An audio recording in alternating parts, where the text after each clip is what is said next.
शिकायत कर रहे थे कि मोदी जी बार बार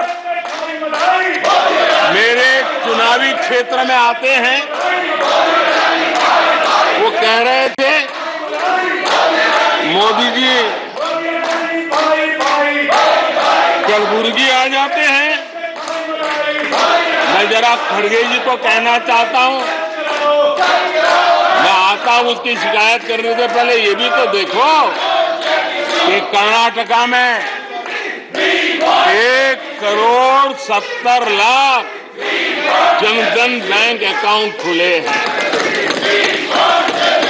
इतना ही नहीं, उन्हीं के इलाके में कलबुर्गी में 8 लाख से ज्यादा जनधन खाते खुले हैं। अब सभापति जी बताइए, इतने बैंक के खाते खुल जाए, इतना एम्पावरमेंट हो जाए, लोग इतने जागरूक हो जाए और किसी का इतने सालों के बाद खाता बंद हो जाए तो उनकी पीड़ा मैं समझ सकता हूं। और बार बार उनका दर्द झलकता है और मैं तो हैरान हूं। कभी कभी यहां तक कह देते हैं एक दलित को हरा दिया। अरे भाई, उसी इलाके की जनता जनार्दन है, उसने दूसरे दलित को जीता दिया। अब आपको जनता नकार दे रही है, आपको हटा रही है, आपका खाता बंद कर रही है और आप रोना यहां रो रहे हो। आदरणीय सभापति जी,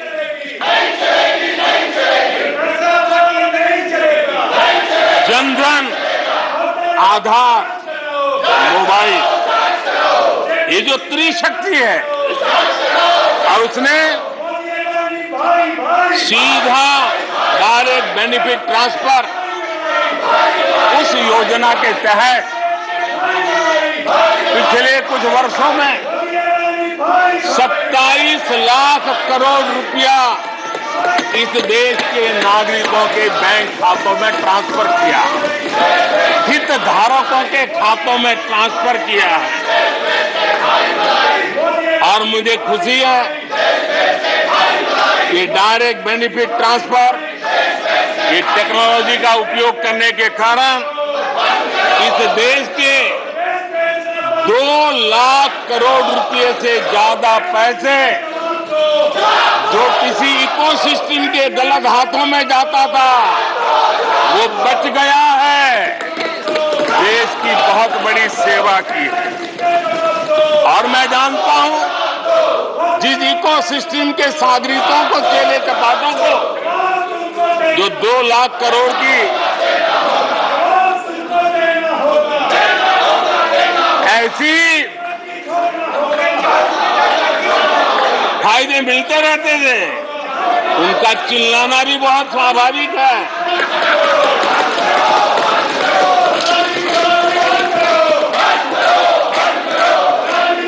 आदरणीय सभापति जी, हमारे देश में पहले परियोजनाएं अटकाना, लटकाना, भटकाना, ये उनकी कार्य संस्कृति का हिस्सा बन गया था। यही उनका कार्य करने का तरीका बन गया था। ईमानदार टैक्स पेयर की गाढ़ी कमाई, उसका नुकसान होता था। हमने टेक्नोलॉजी का प्लेटफॉर्म तैयार किया, पीएम गति शक्ति मास्टर प्लान लेकर के आए और 1600 लेयर में डेटा के माध्यम से इंफ्रास्ट्रक्चर को, प्रोजेक्ट्स को गति देने का काम हो रहा है। जो योजनाएं बनाने में महीनों लग जाते थे, वो आज सप्ताहों के भीतर भीतर उसको आगे बढ़ा दिया जाता है, क्योंकि आधुनिक भारत के निर्माण के लिए इंफ्रास्ट्रक्चर का महत्व हम भली भांति समझते हैं। स्केल का भी महत्व समझते हैं, स्पीड का भी महत्व समझते हैं और टेक्नोलॉजी के माध्यम से परमानेंट सॉल्यूशन और परमानेंट एस्पिरेशन का एड्रेस करने का प्रयास आदरणीय सभापति जी हम कर रहे हैं। आदरणीय सभापति जी, कोई भी जब सरकार में आता है तो देश के लिए कुछ करने के वादे करके आता है, जनता का कुछ भला करने के वादे करके आता है, लेकिन सिर्फ भावनाएं व्यक्त करने से बात बनती नहीं है। आप कह दें कि हम ऐसा चाहते हैं, हम ऐसा चाहते हैं, जैसे कभी कहा जाता था गरीबी हटाओ, 4 दशक हो गए, हुआ कुछ नहीं। इसलिए विकास की गति क्या है, विकास की नीयत क्या है, विकास की दिशा क्या है, विकास का प्रयास क्या है, परिणाम क्या है, ये बहुत मायने रखता है। सिर्फ आप कहते रहे कि हम भी कुछ करते थे, इतने से बात बनती नहीं है। आदरणीय सभापति जी,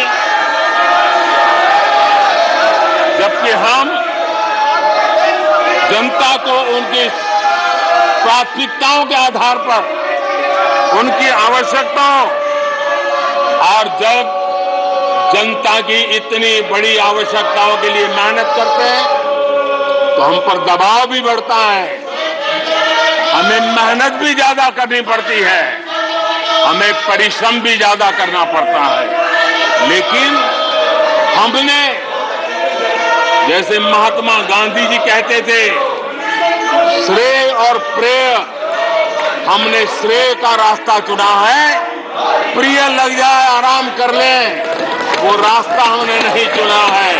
मेहनत करनी पड़ेगी तो करेंगे, दिन रात खपाना पड़ेगा तो खपाएंगे, लेकिन जनता जनार्दन के एस्पिरेशन को चोट नहीं पहुंचने देंगे और उसके एस्पिरेशन सिद्धियों में परिवर्तित हो जाए और देश विकास की यात्रा को पार करे, इसके लिए हम काम करते रहेंगे। इन सपनों को लेकर के चलने वाले हम लोग हैं और हमने वो करके दिखाया। आदरणीय सभापति जी, अब आप देखिए, देश आजाद हुआ तब से 2014 तक 14 करोड़ एलपीजी कनेक्शन थे और लोगों की मांग भी थी। लोग सांसदों के पास जाते थे कि हमें एलपीजी कनेक्शन मिल जाए,